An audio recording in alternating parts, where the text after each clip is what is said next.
Welcome and thank you so much for joining us today. I'm Dr. Abby Zoltik, Director of Education for the Veterinary Association for Farm Animal Welfare. For those of you unfamiliar with VAFA, our mission is to advocate for animals used in food and fiber production by providing a veterinary perspective grounded in animal welfare and ethics. We achieve this through education, policy development, and advocacy. If you are not yet a member of VAFA, but would like to become one, please send us your name through the Q&A box located at the bottom of your Zoom screen or visit www.vafa.org. Membership is open to anyone who supports our mission, and the first year of membership is free. VAFA currently has 3 areas of focus: preventing and mitigating pain experienced by farm animals, promoting living environments that meet the animal's physical and psychological needs, and lastly, ensuring humane end-of-life practices. As part of ensuring humane end-of-life practices, VAFA encourages the adoption of higher welfare euthanasia, slaughter and depopulation methods, and works to increase awareness about the need for timely on-farm euthanasia. So fitness for transport is closely tied to this latter objective.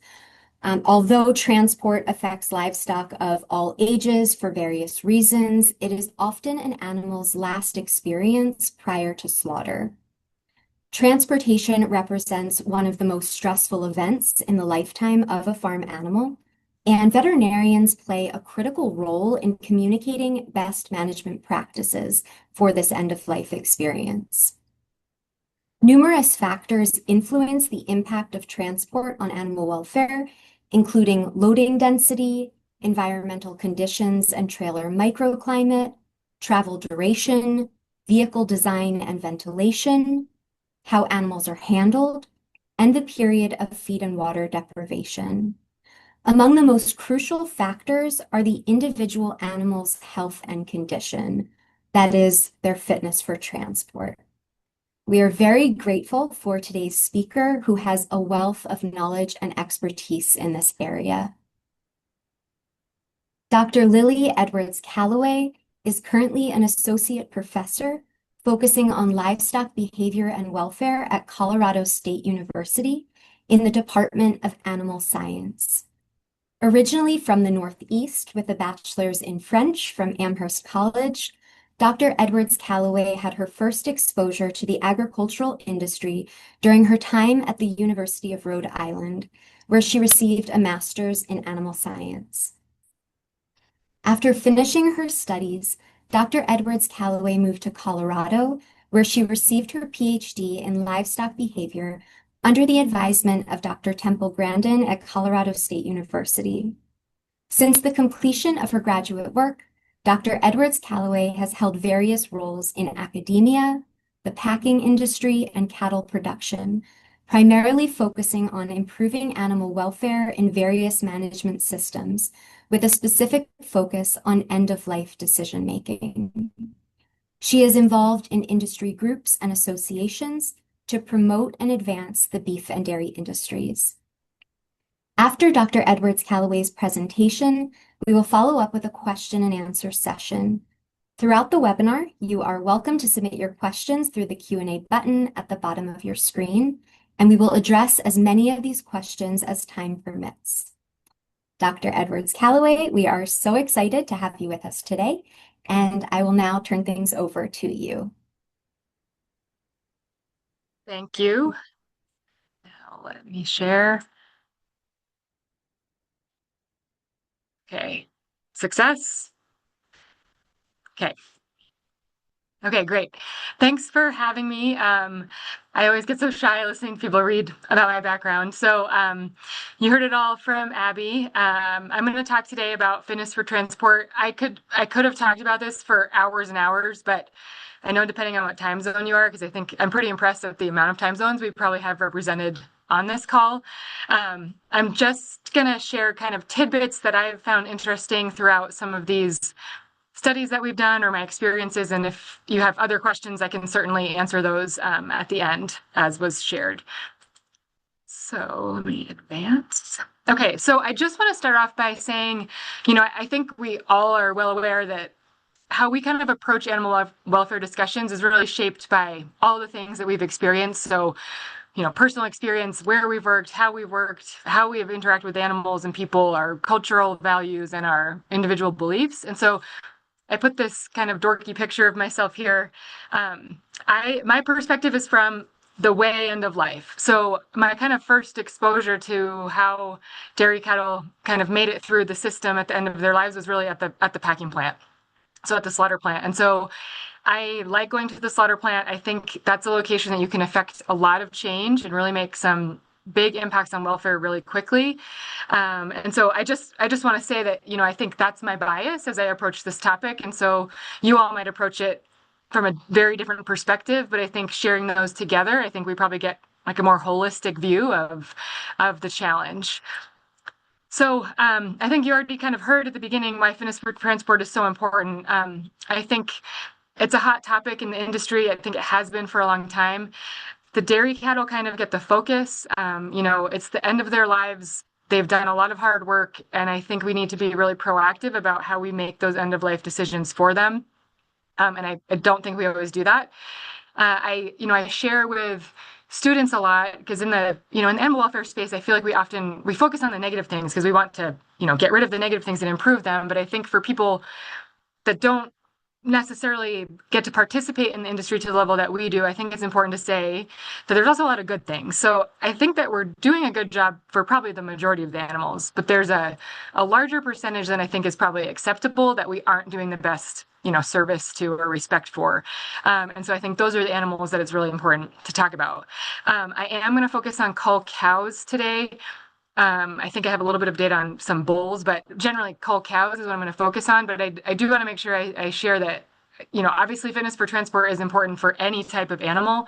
I actually think some of the other animals, like if we think about feed yards and that kind of failure to thrive railer market, I think it's important for them too. And I actually think they don't get as much attention as they probably should. Dairy just kind of makes its way to the top of that list. So it's important for a variety of reasons.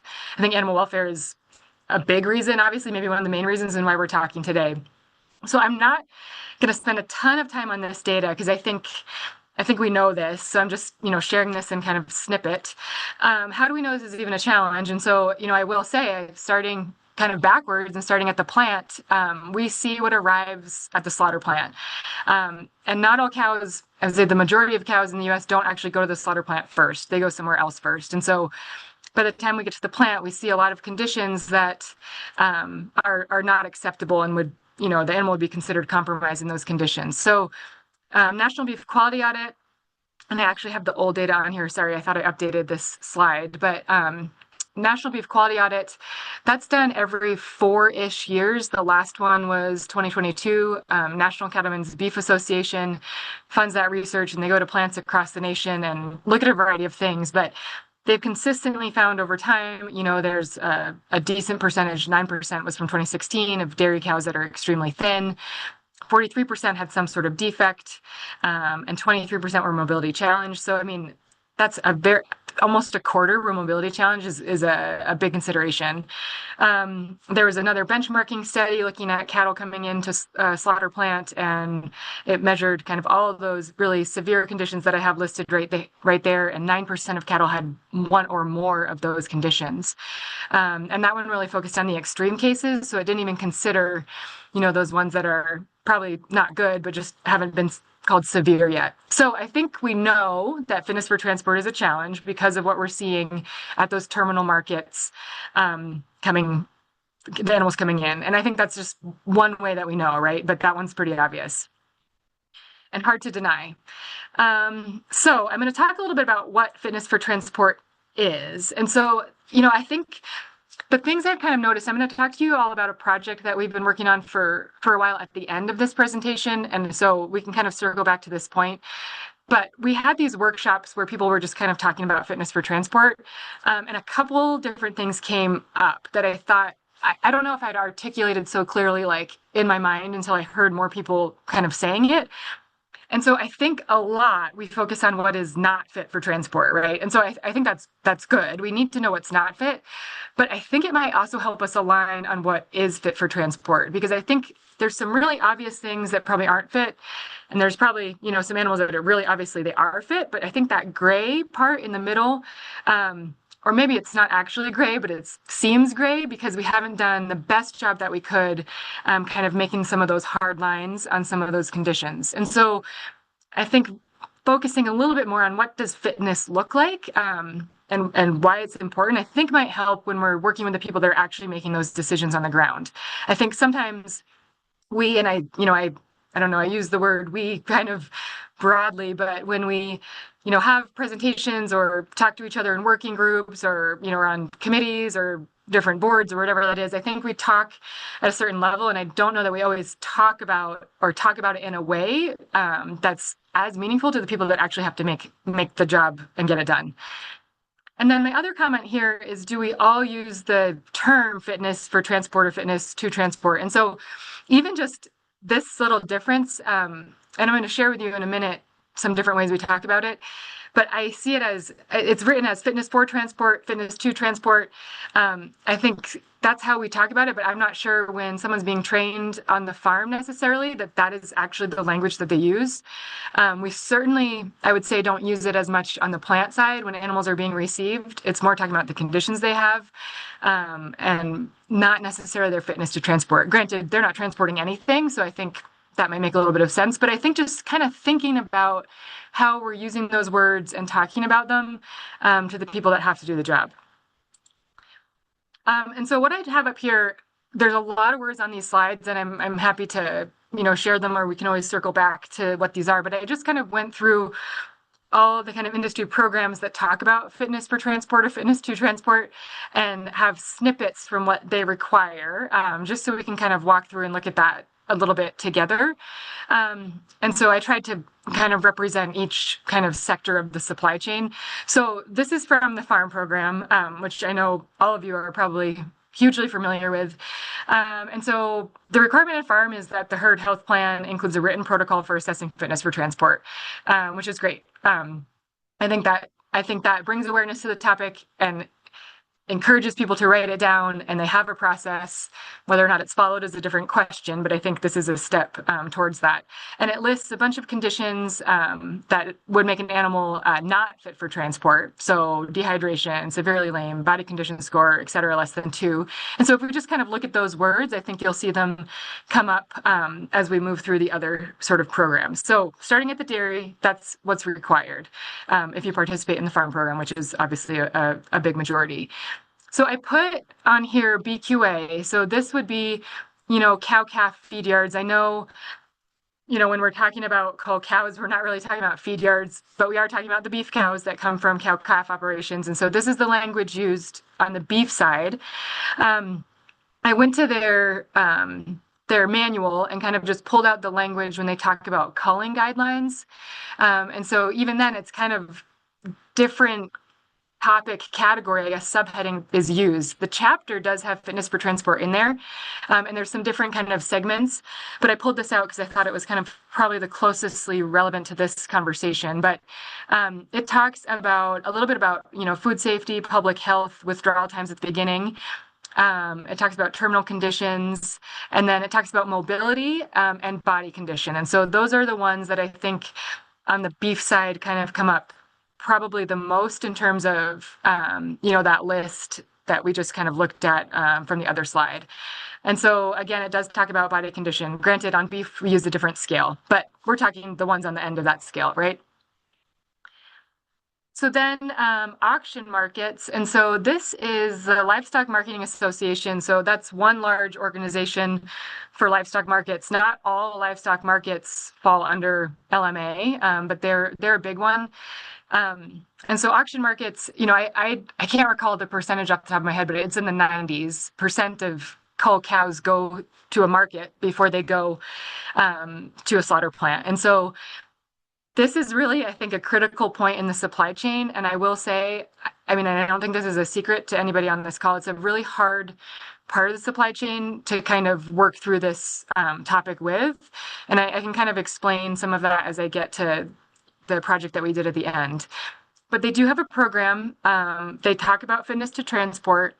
And I just want to highlight a couple things here. This side section right here just kind of talks about preventing stress and why they have these programs, resources for livestock producers and transporters. And then the part on the right is their fitness to transport section. And so I think this section looks a lot different than some of the other sections in some of the other programs.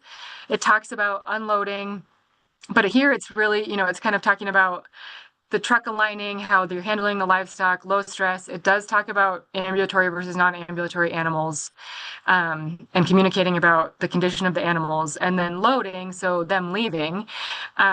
It talks about delaying transport or not transporting based on some of those keywords that we saw from the farm program. So they talk about animals being exhausted or dehydrated. They talk about poor body condition score. They talk about birthing. They talk about needing assistance to walk. So again, they have some similarities in there. I think what's kind of unique also about the auction markets is that kind of all in one short amount of time, they look at animals as they unload and they load. So they're kind of responsible, or I guess responsible is not the word I'm looking for. They are exposed to animals that arrive to them, potentially not in a fit condition, and they also have to ship animals and make that assessment at shipping them. So I think they have a really critical role in this conversation. And then this one is from the slaughter plants. So the Meat Institute, only, fairly recently, the North American Meat Institute, NAMI is, I think still, I sometimes have a hard time not saying NAMI because that's kind of how it was for a very long time. But the Meat Institute has recommended guidelines for the slaughter plants. So what they have to do in terms of animal welfare. And most of it focuses on, I would say a good chunk focuses on transport. So upon arrival at the plant, what is required for trucks aligning and things related to that, policies they need to have, protocols, people, gates closing. And then another, I would say 3/4 of it really focuses on handling in the plant. So falling, slipping, how we stun them, if they're insensible, electric prod use. But they do have a requirement in their audit for the condition of the animal arriving at the facility. So they are held to some degree accountable for what is arriving. And they talk about compromised animals.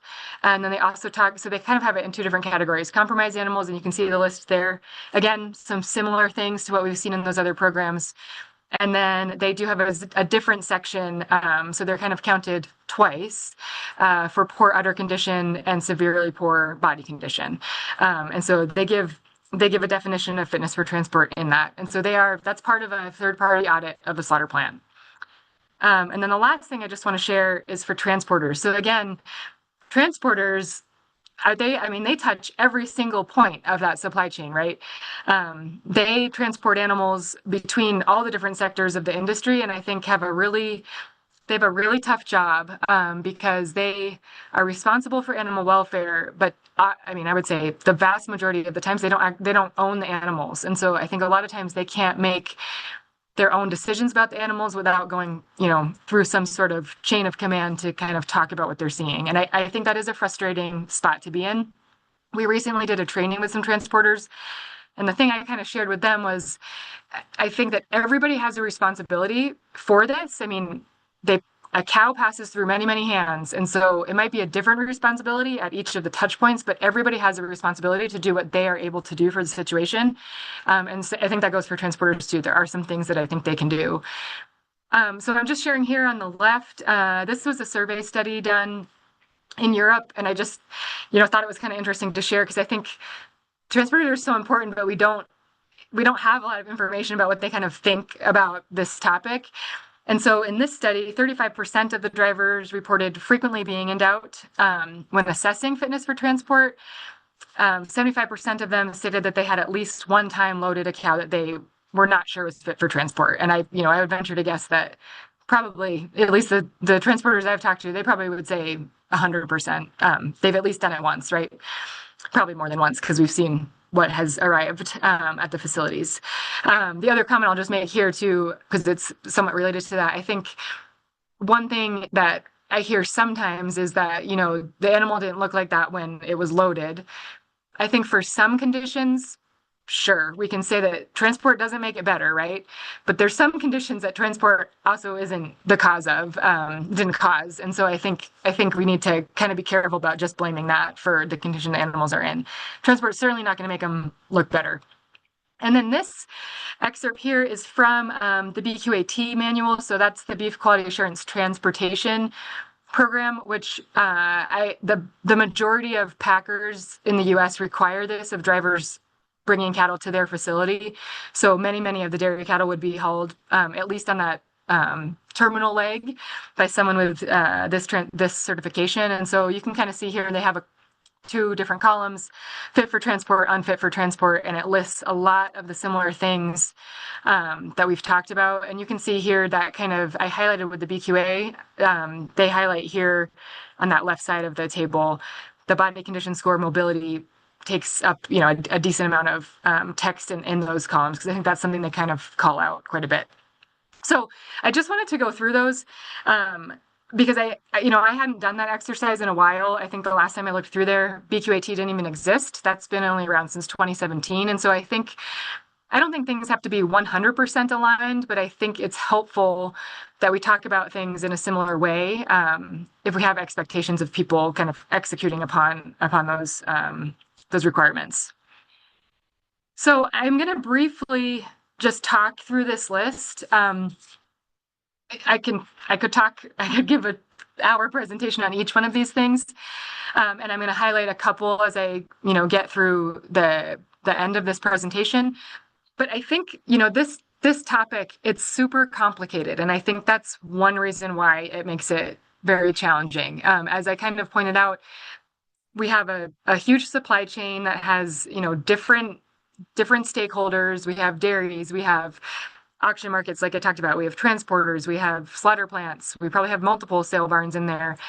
We have the supportive resources, so we have veterinarians, we have the caretakers doing the jobs, taking care of the animals, we have the owners, and everybody's influenced by a different set of factors and how they make decisions about these, and they have different limitations, they have different abilities, and so I think it makes it really, really challenging. I guess if it wasn't a challenge, we probably wouldn't be talking about it. And I think one challenge is training and written protocols. So I kind of talked about that a little bit in terms of, we require certain things. I think some programs are a little more hard on what their requirement is. Some are a little more loose. We like to have written protocols. We want to have training. We ask during assessments, have you been trained on XYZ? And often we have a list, and fitness for transport makes it, and some of them, euthanasia, I would say, always makes it to that list on what we want caretakers to be able to do. But I think we still have a huge opportunity. So not all farms have written protocols for euthanasia, even. Not all farms, so definitely don't have written protocols for fitness for transport. And not all caretakers are trained on the things that they should be trained on. And so I think that remains a challenge across, and I don't think that's unique to dairy, right? I think that's across livestock industries. We have an opportunity in the training space for sure. And I'm going to share some stuff with you about dairies and veterinarian perspectives on that as we move through the presentation. I think, treatment choices are something that's a challenge. I think sometimes, you could see through a lot of those examples that I gave you, withdrawal times come up a lot. And so we've got to wait till an animal, hits their withdrawal time before we can ship it to slaughter. That doesn't mean that we have to wait to euthanize it if it's not getting better, right? And so I think just because we make a choice on a treatment, we don't have to wait the course of that treatment. If that animal's not doing better or getting worse, it does not have to go to slaughter. That animal can be euthanized and not go into the food supply chain.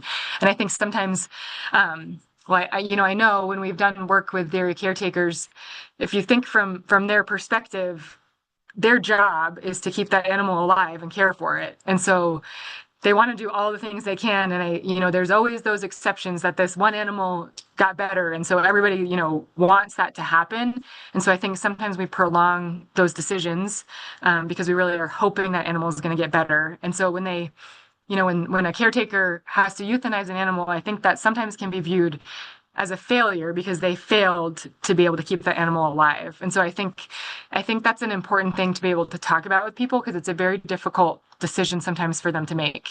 And I used to teach the animal welfare class at our vet school, and I had, a panel of different veterinarians that worked with different animal types about euthanasia. So large animal, lab animal, small animal. I don't think I ever had exotic animal, but a bunch of different people sharing perspectives. And I think sometimes I would say with companion animals, we make pretty poor choices about end of life decision making, right? I do not think we're proactive very often.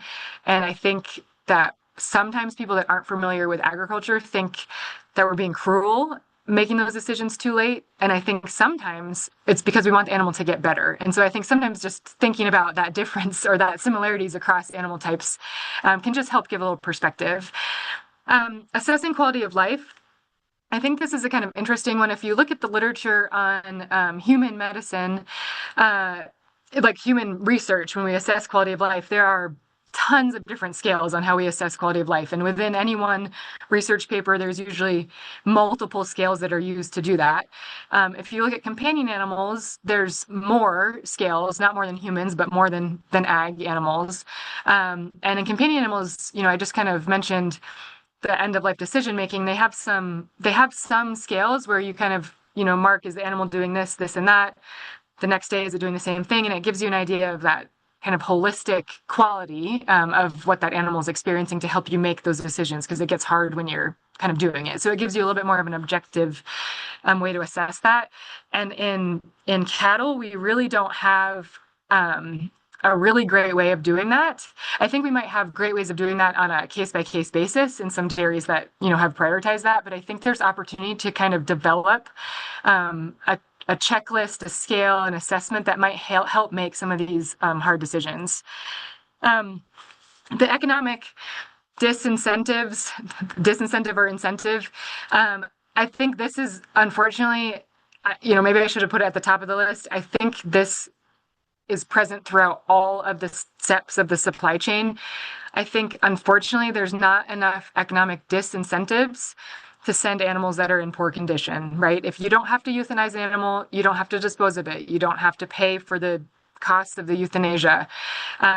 If you sell it, even for a little bit, you get something, right? Even if it's the savings of not having to euthanize on farm. And so I think, unfortunately, that just perpetuates throughout the entire supply chain.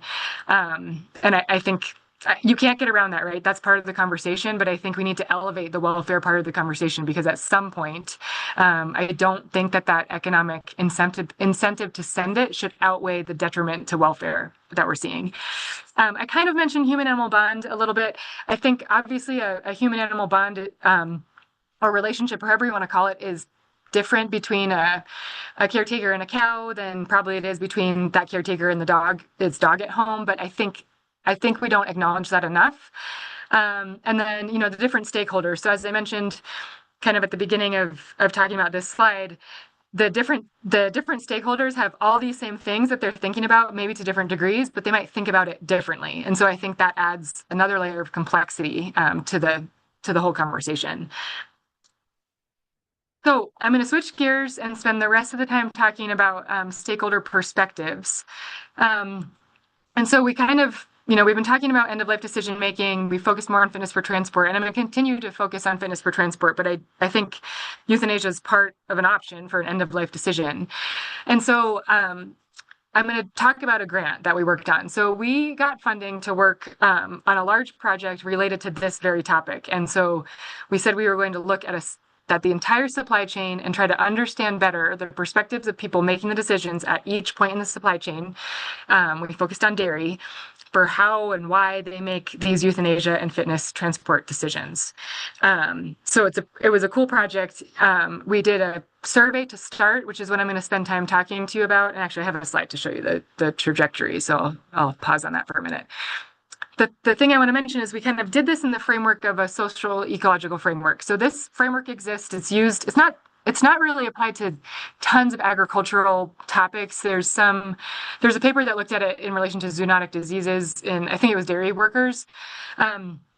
But it's used for other things, just to kind of think about the levels of influence that are kind of impacting people who are making decisions about tough topics. And so, I'm not going to read all of these different levels to you in terms of what their definitions are, but it starts kind of at that interpersonal level: knowledge, attitudes, behavior, kind of what I talked about before, right? How I approach animal welfare. We all kind of approach it with our different interpersonal factors. And then it goes all the way up to policy and enabling environment. So local, state, and national laws and policies. And so I think if we just think about the dairy supply chain that we just kind of talked about, I'll use the slaughter plant as an example. If we think about what the slaughter plant has to do from a policy environment standpoint and federal regulations, that's very different than what a sale barn would have to do. And so it's going to change the way that a plant might approach some of these questions. So the project is large and we're not done with it. So we've done the survey component, and I'm going to talk to you about that. We hosted 2 workshops, which I think some of you who are attending might have come to, which I thank you very much. I think they were great. To me, the workshops was almost the best part of this project. So we got all this survey information. We got perspectives about these challenges, which I'm going to share. Then we hosted 2 different workshops in 2 different locations and offered for anyone to come. We did have a lot of veterinarians come, but packers came, dairies came, and kind of we shared the data and had some working sessions in the afternoon. And to me, that was very eye-opening. We had people in the room be like, I have my opinions about packers who purchase certain cows, but when I'm sitting in front of someone that's their job, and I'm talking to them about it, it's really hard for me to be angry when I'm listening to kind of the reasons why they make their decisions, and I had never heard it from them before. And so I think just on that human level, talking to people about it, I think was really helpful. I wish I could host 100 workshops, but the grant didn't allow for that much funding for that. And then out of those, we're going to test some potential things to kind of target some of the gaps we saw in the research, and we're working on that part now. So for the survey part, we interviewed 401 individuals across all supply chain sectors. So I am super proud of that number. I've done several projects, I would say in the past 3-ish years, where I've had to recruit a lot. And so I think I'm kind of a good recruiter. It's a skill I never thought I have, but I think what it really is you get older and you're not afraid if people say no, because people say no all the time. So I'm less afraid of the answer. So I think I'm more bold in making the ask, but it pays off. So what we did, we went to different facilities. We had a survey. It was very long, and I'm just going to show you a snippet of it today. But we had this survey on all these different perspectives from that social ecological framework on different kind of the different layers of that and how it influenced their decision making. We did the survey with veterinarians. We did it online, and I'll talk about that a little bit more in a second. Mostly everyone else was in person, and so we had it on paper. We generally did it together, so we kind of read it to the individual as they followed along, and they filled out the survey. We offered it in Spanish or English, whatever the preference was of the individual. And so you can see here on the left, we have data from people that represented 46 dairies, 4 calf ranches, 12 slaughter plants, 6 sale barns, and 1 transporter company. So the limitations I'll mention here, as I mentioned, the sale barn, that market, no pun intended, was really hard to penetrate. We only got 6 sale barns, and I think it ended up being 16 people, which I don't think is a large enough representation of that sector. We tried really hard, and some of them did attend the workshops, but we just couldn't get to the people making those decisions, unfortunately. Transporters, as much as I told you that I think they are one of the most important, that wasn't the main target of this study. I think, again, they're a lot harder to contact. And I do think that might be part of this next steps for us, is actually doing a transporter specific work, because I think we can focus our efforts a little bit better. It was hard to focus across all of those sectors. And then you can see the numbers of what that equated for all the different employees at the different locations. And as I mentioned, veterinarians were online. So we did make the veterinarian questions dairy and beef. So you could be primary beef veterinarian, primary dairy veterinarian, because I think it's not a non-issue in beef. It just wasn't the focus of the grant. And so we were able to get that data. I will say we didn't statistically compare, but there wasn't a big difference between beef and dairy veterinarians, just numerically on the responses. And then the one thing to keep in mind as I go through some of this information, the owners, so we broke it down by employee, manager, and owner. And I'll say this again when we get to one of those slides. The owners in that figure are not the owners that come from the dairies necessarily of the employees. So just think about it that way. It's not all linked to the same dairy. It's a sampling of those people with those different roles. Okay, so I'm going to give you I think I have 5-ish questions that I'm going to review the answers to. So this first one, and I will say this was not given to the individuals in this way, but I'm going to explain it this way. So, which of the following is the best choice for dairy cattle that are sick or injured with little to no chance of recovery? And so every question, it was an agreement. Did they agree or disagree? And so we said euthanasia is the best choice for dairy cattle that are sick or injured with little chance of recovery. That was one question. Then natural death, same question, but natural death was in there. Shipped to slaughter, same question was out in there. We did not give them an it depends. I will tell you from, if I ask this question to an audience, sometimes they say it depends. I could tell when people were taking the survey, I think sometimes they wanted to say it depends, but we kind of asked them in a different way. And so almost all respondents agreed that euthanasia was the best option and disagreed that natural death was the best option. So dying without any intervention or euthanasia. What was interesting was this. So I'll kind of orient you to the graph. They're all very, very similar. So we have along the bottom, you can see the different sector: dairy, slaughter plant, sale barn, vet. I just want you to remember that the sale barn only represents 16 people. So just keep that in mind when you're looking at it. And then it's agreement. So I think we normally collapse these, and we have for publications. I think people answer surveys very different ways. So I would think about it as green, all the green being agree, and all the red being disagree. I think that's a kind of simplified way to look at the figures. So this question, shipping a cow to slaughter is the best option when it is sick or injured with little to no chance of recovery. You can see there's some variation in that response, right? So at a dairy, it was about 50-50 on. Some people said yes, some people said no. Slaughter plant, very similar.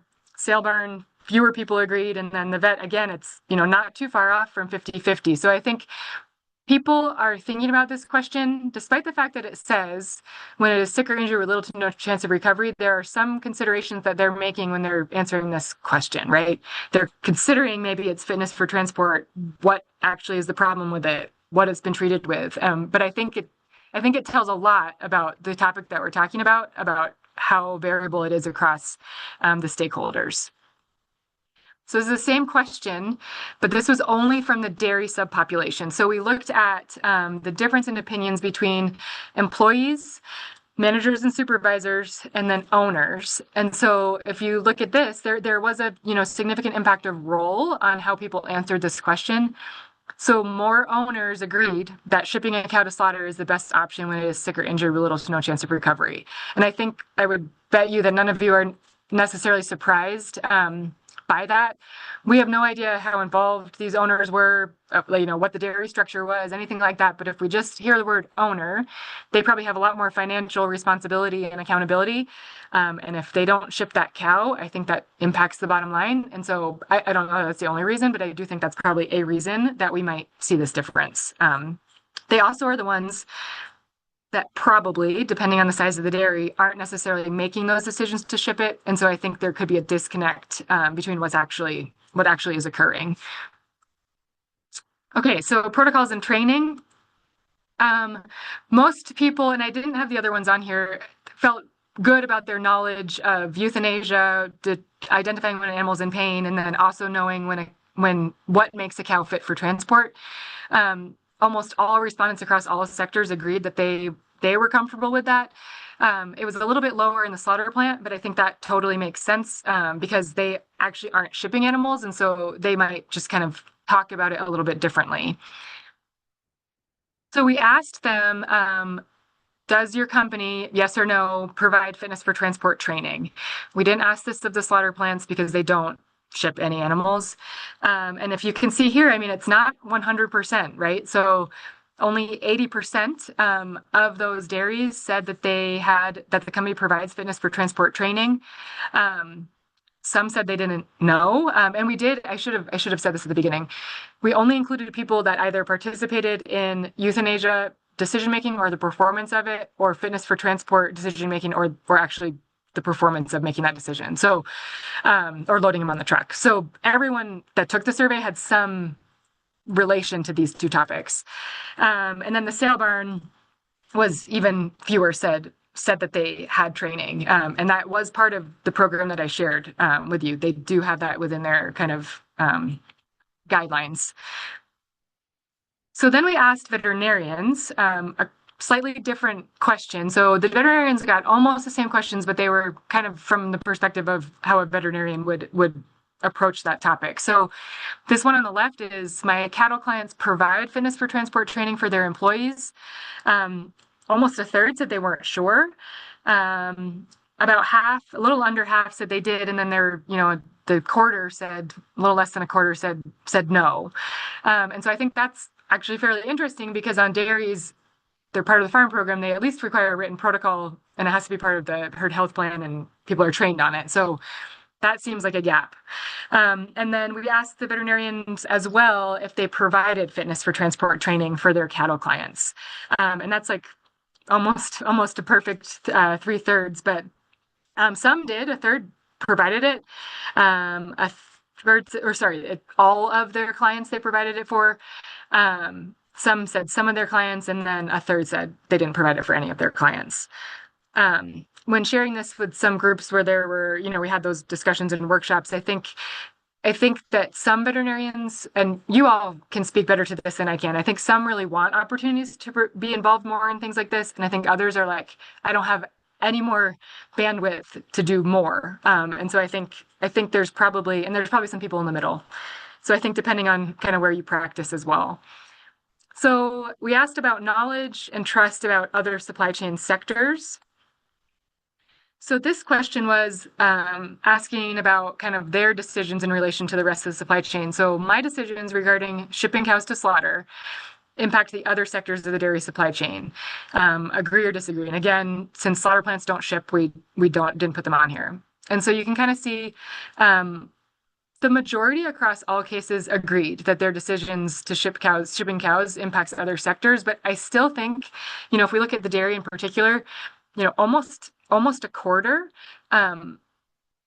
said no, that their decisions didn't impact anyone else down that supply chain. And I think generally, I don't know that everybody who works on a dairy totally understands where that cow is going to go and what it's going to have to do and what they're asking it to do as it leaves that dairy. So I think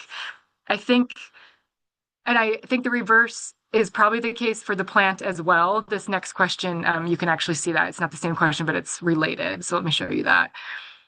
And then we asked, I know the time, distance, and care that cattle may experience after they leave or before they arrive at my facility. So basically getting at, do you know how long it traveled, for how far, and how it was taken care of as it moved through the supply chain?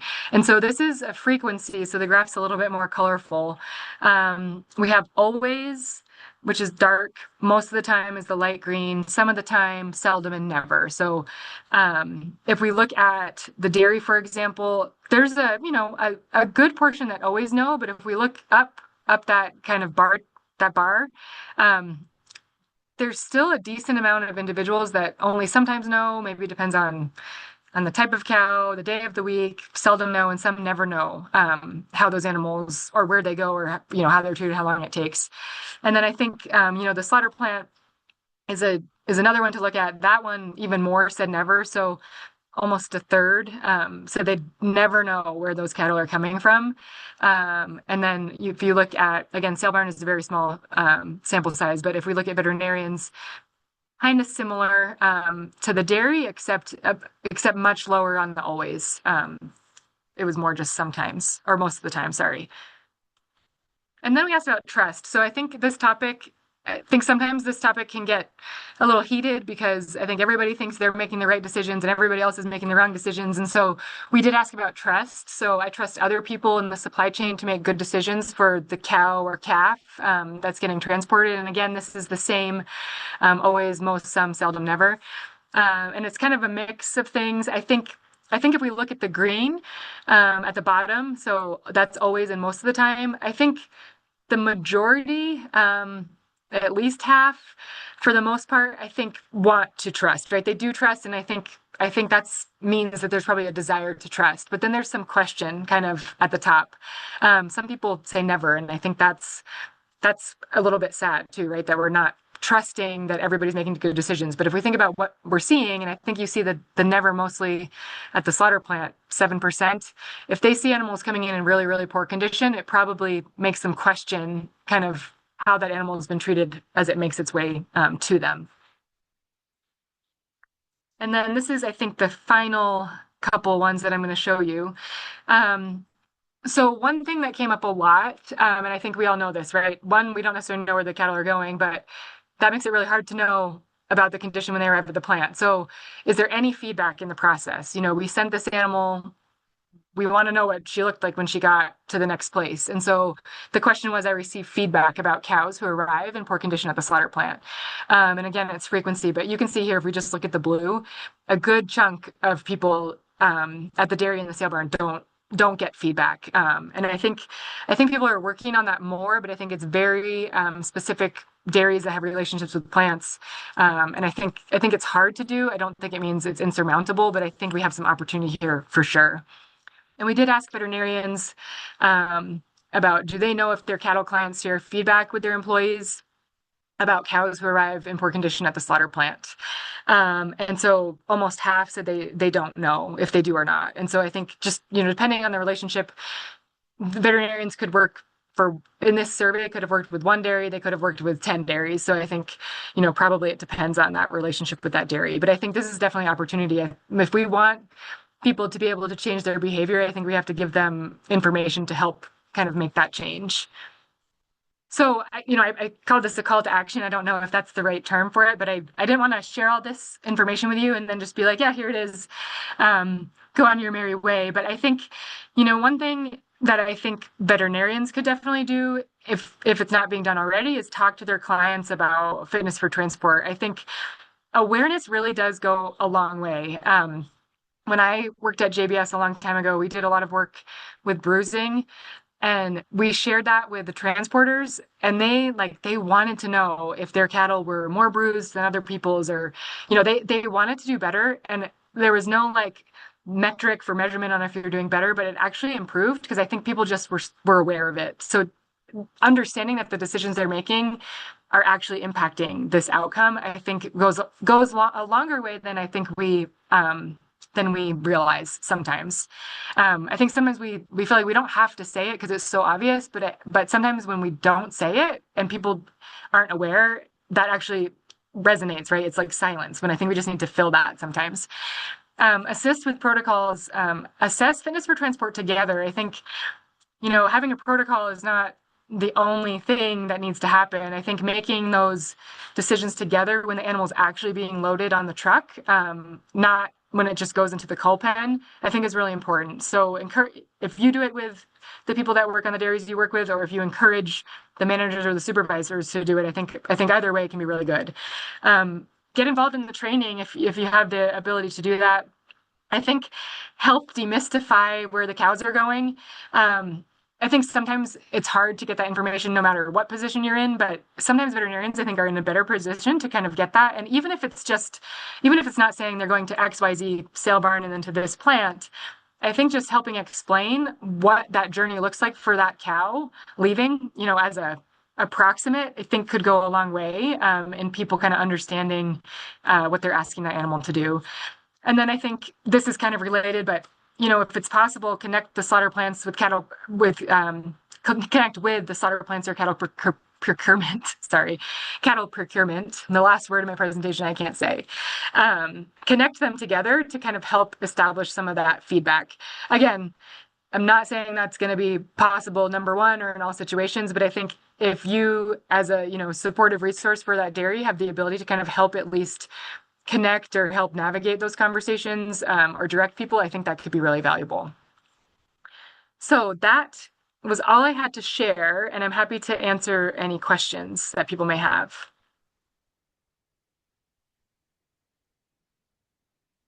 Thank you so much, Lily, for that presentation. I had read your survey study and it was really wonderful to see it laid out like that visually. We do have some questions that came in, and I just want to let everyone know if you need to drop off right now, please make sure to complete the short survey about today's webinar. But we're going to jump right into questions. And you answered this to an extent with the call to action, what you were talking about, kind of veterinary engagement. But someone did ask, do you have advice for veterinarians who are interested in providing guidance for their clients on fitness for transport? So I guess kind of an approach so that a producer would be receptive to what you have to say. Yeah, that can be hard. But I mean, if you're working with your dairies, I think offering, that service or that skill or that expertise. I mean, you as veterinarians like are the health and welfare experts on that farm. And so I think if you just offer that expertise and that resource to them, I mean, everybody's going to take an additional resource. So I think just being really open and saying, hey, I've never worked with your guys on loading the animals. Like I'm super interested in low stress handling, and we were talking about a lot of fitness for transport, and I'd love to kind of watch them do it and see if I can give them some pointers. I mean, I think just being super open about what you're offering and showing it as a value add. I think it's important to make it a value add for sure. Not I'm going to not let you ship 15% of the animals that you're trying to ship, but how can I help make that process more efficient for you? Right. Definitely, definitely. Um, Someone also asked, is transportation of livestock being regulated? So in the US, the only transport regulation is the 28-hour law, and that's only about the duration of transport. So after 28 hours, they have to be unloaded, rested, given water and fed. And so it's also criticized for being minimally regulated, but it's also not related to directly to fitness for transport. It's also 28 hours, which is a pretty long time. So I think, generally those animals that are arriving at a slaughter facility, I don't think would experience that long a single transport. They might be in the marketing process for certainly that long, but it's just about that transport. So, I mean, to answer your question, there is a regulation, but that is the only regulation.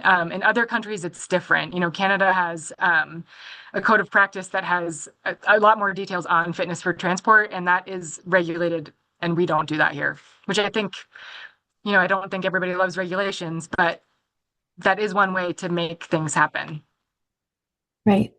And I was going to mention this at the conclusion of the webinar, but there is now bipartisan legislation that's been introduced to the House of Representatives, and it's called the Humane Transport of Farmed Animals Act, and it would require the U.S. Department of Transportation and Department of Agriculture to develop a mechanism to monitor compliance with the 28-hour law. As you had Yeah. mentioned, it's poorly enforced. Yeah. And it would also require that farm animals be fit for transport prior to interstate shipping by incorporating into statute the fitness standards that were issued by the World Organization for Animal Health. So we're trying to bring awareness to this piece of legislation. The one thing I would say too that you made a good point that there is a little more work being done at looking at what rest stops during transport do for welfare. So Karen Schwarzhoff-Geinswin out of Canada does a lot of work in that space with beef calves. In my experience, I have heard some beef calf transports to feed yards can be quite a distance, especially with the cattle supply now. And so people are exploring like when is the best time to offload them and for how long, to kind of see what that would look like from a welfare standpoint. Because I don't think we have a good idea of what the best option looks like. Right. So is this like formal research that they're doing? Yeah, there's a Karen, I think the first author on those papers is Melendez, but she has a couple on rest stops for beef calves. Okay. Yeah. Now, of course, because in your bio I mentioned Temple Grandin, you know Temple Grandin's going to come No up. worries. So has Dr. Temple Grandin influenced any of the guidelines on fitness for transport? So she, I would say, participates the most in the slaughter sector, obviously, right? And so she works with that animal welfare committee for the Meat Institute and is a key part of them establishing those guidelines. And so on the slaughter side, I would say yes, in terms of what's an appropriate level or threshold for animals arriving at the slaughter facility. And that gets revised very often. That has changed over time. I don't remember when condition of animal got added in there, but for example, the transportation addendum wasn't always in there. And so that's evolved over time. And she's a key part of that animal welfare committee. Um, just submitted from Dr. Cassandra Tucker. I knew there were Um, some friends on here. She says, thank you for your presentation. Were dairy calves considered in the work you described? And the employees that specialize in that age class included? They have different requirements, at least I think they do, and considerations, for example, contracted tendons, feeding, ability to thermoregulate, to name only a few. And Farm now asks for protocols that cover all age classes. Yeah, that's a great question. So I think in one of those questions you saw calf in there. So on a lot of the questions that were general, we did put cow or calf because I think it's important. I mean, calves are just as important, and I think in the past haven't gotten as much attention as they probably need to. So we did ask it both ways. We asked them their jobs on the farm, and we did go to a few calf ranches. We also like got the size of the dairy, which I know is not exactly what you're asking. So they're included in there, but we only I think went to it was 4 calf ranches, so it wasn't I would say it wasn't the focus, but anybody that did anything with shipping or anything with euthanizing, so if it was cows or calves, they got included into that mix. We didn't break it down that way. I'm trying to think if we have enough. I don't know if we'd have enough power in the data what that subset would look like, but I think it's a good question. And people that work with calves, I think definitely some of those decisions are a lot more challenging when you're working with baby animals than some of the older animals. So I think that's a great point. But they were included if they wanted to participate. Okay. Is inspection at auction something that might also work for inspection at slaughter? So is inspection at auctions something that would work at slaughter? So I mean, they do inspect at slaughter. Um, so there is antemortem and postmortem inspection at slaughter. At auction markets, I know auction markets work with veterinarians, and there are some, assessments. I don't know the details of how that works, and it's not. I think it's a lot, with health papers and things like that. I think they can make recommendations on fitness for transport, but in my experience with the auction markets, I think they feel that and I don't want to speak for them because I'm not one, but I think that they feel that they're in a position where they have customers, and so they don't own the animals, and so they can't make decisions about other people's animals, which I think there's certain things that you can do at any sector of the supply chain to kind of improve this process. But I don't think I'm 100% answering your question, but I think I don't totally understand exactly what the question is.